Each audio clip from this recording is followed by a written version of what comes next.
Firman Tuhan untuk pelajaran 8 Triwulan 3 adalah dari Kisah Para Rasul 19 ayat 21 dan 22.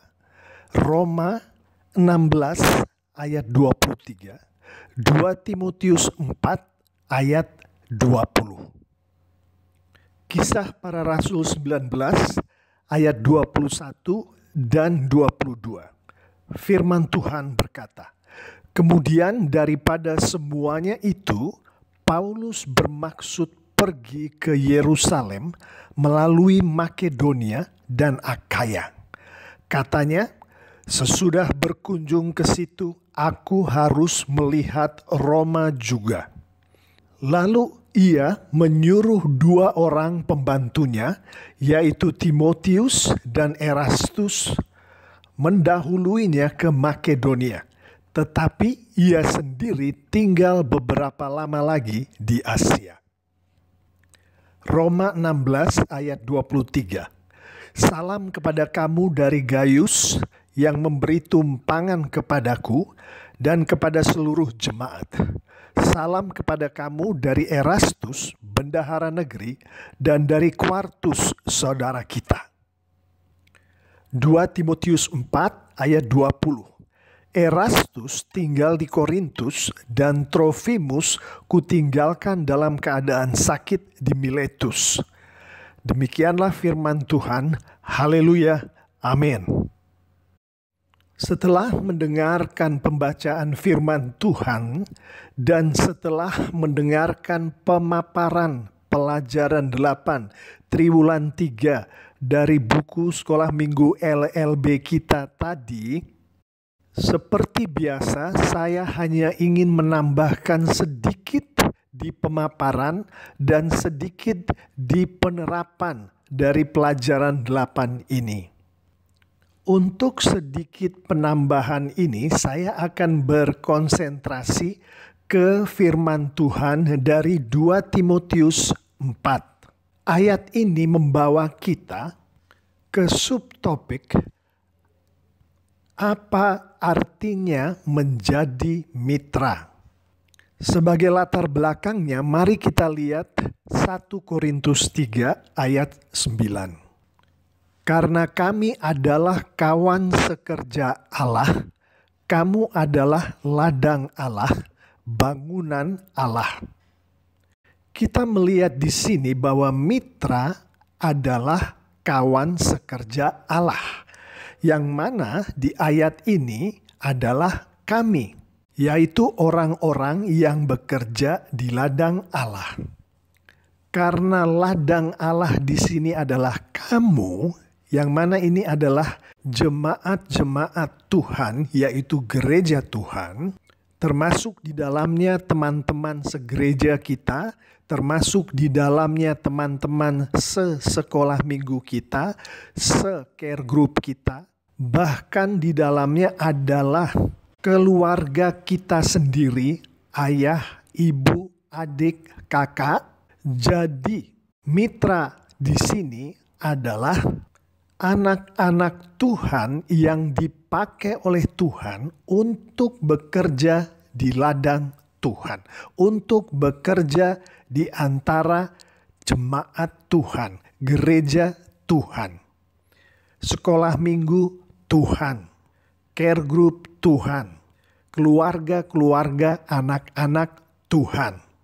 Bekerja di sini yang dimaksud adalah melayani. Bentuknya macam-macam. Bisa menyampaikan firman Tuhan, bisa mendoakan anak-anak Tuhan, bisa menjadi guru di sekolah minggu, bisa juga menyanyi di dalam paduan suara gereja. Bahkan sebagai anak-anak, bisa juga pada saat kita bekerja di rumah, membantu pekerjaan rumah ibu di dapur, pada saat ibu kita meminta kita untuk membantu pekerjaannya di dapur.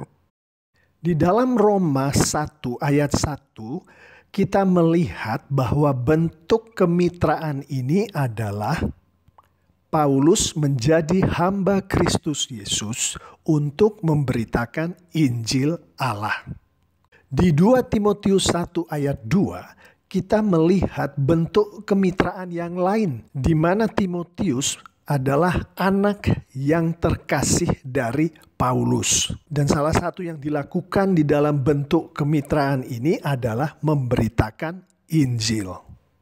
Bentuk kemitraan di 2 Timotius 1 ayat 2 bisa juga dilihat di 2 Timotius 4 ayat 20, di mana Erastus dan Trofimus adalah mitra dari Paulus. Di sini juga salah satu yang dilakukan di dalam bentuk kemitraan ini adalah memberitakan Injil. Dari konteks Alkitab kita mengetahui bahwa pada saat Alkitab mengatakan memberitakan Injil, maka salah satu aplikasinya di dalam kehidupan kita sehari-hari adalah menyampaikan firman Tuhan yang ada di dalam Alkitab. Sekarang mari kita melihat tugas seorang mitra sebagaimana disampaikan oleh Alkitab. Dari 2 Timotius 4 ayat 2, seperti yang tadi sudah kita bicarakan bersama, yang terutama adalah untuk memberitakan Injil.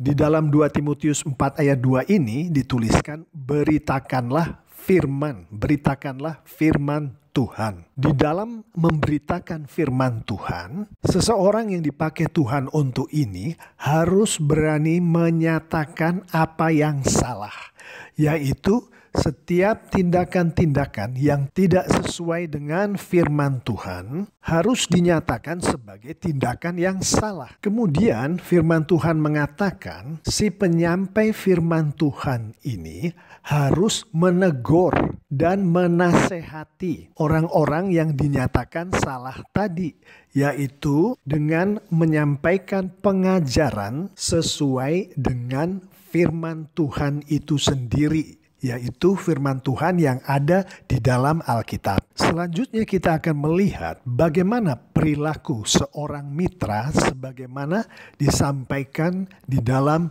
firman Tuhan. 2 Timotius 4 ayat 5 menunjukkan bahwa seorang mitra harus bisa menguasai diri dalam segala hal, terutama di dalam dia menyampaikan firman Tuhan pada saat dia ini melihat seseorang melakukan hal-hal yang salah, yaitu yang bertentangan dengan firman Tuhan. Seorang mitra juga harus sabar di dalam menderita. Alkitab menunjukkan dengan panjang, lebar, dan mendalam bagaimana sebagai anak Tuhan, Paulus bahkan Stefanus mengalami penderitaan yang luar biasa. Selain itu, ayat ini juga menunjukkan seorang mitra harus melakukan pekerjaan pemberitaan Injil dengan sungguh-sungguh, dengan berani, dengan dedikasi yang tinggi, dengan segenap hati dan pikiran. Dan seorang mitra harus menunaikan tugas pelayanan yang diberikan oleh Tuhan sampai tuntas, sampai selesai. Lalu dari 2 Timotius 4 ayat 13 kita melihat bahwa seorang mitra harus melayani. Timotius adalah mitra Paulus. Timotius melayani Paulus seperti yang kita lihat di ayat ini. Begitu juga sebaliknya, Paulus melayani Timotius. Contoh di dalam kehidupan kita sehari-hari, kalau seorang anak adalah mitra dari ibunya, maka si anak itu melayani si ibu. Demikian juga sebaliknya, si ibu melayani si anak di dalam melakukan pekerjaan-pekerjaan yang disampaikan oleh firman Tuhan tadi, termasuk menyampaikan firman Tuhan itu sendiri satu sama lain, termasuk saling mendoakan. Untuk penerapannya, marilah kita melihat kehidupan sehari-hari kita masing-masing. Apakah di dalam kehidupan kita membawakan diri kita sesuai dengan firman Tuhan? Apakah kita menjadi kesaksian bagi Tuhan di dalam kita menghidupi kehidupan kita?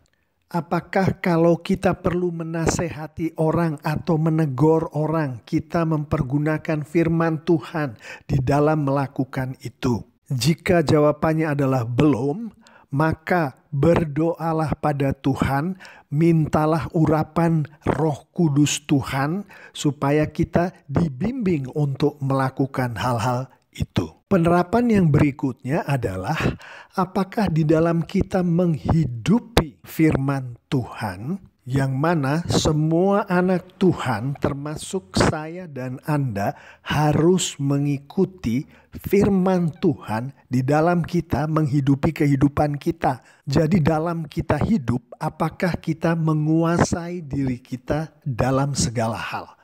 Apakah kita sabar menderita? Apakah kita melakukan pekerjaan-pekerjaan atau hal-hal atau aktivitas-aktivitas di dalam kehidupan kita sesuai dengan Injil, sesuai dengan firman Tuhan, dengan sungguh-sungguh, dengan sepenuh hati, dengan berani. Kemudian apakah kita selalu menunaikan tugas yang Tuhan sampaikan kepada kita melalui firman Tuhan dengan tuntas sampai selesai. Seperti misalkan kita sebagai anak-anak, firman Tuhan katakan kita harus patuh pada orang tua.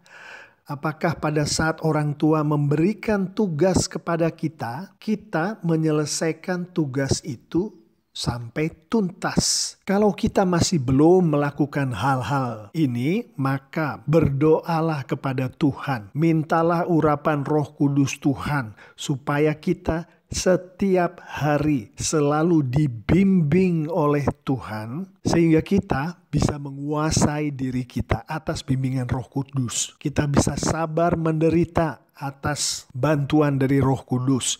Kita bisa melakukan pekerjaan-pekerjaan sesuai dengan Injil, sesuai dengan firman Tuhan atas bimbingan Roh Kudus. Kita bisa menunaikan tugas-tugas kita yang diberikan oleh Tuhan melalui Injil, melalui firman Tuhan. Bagaimana jawaban kita semua?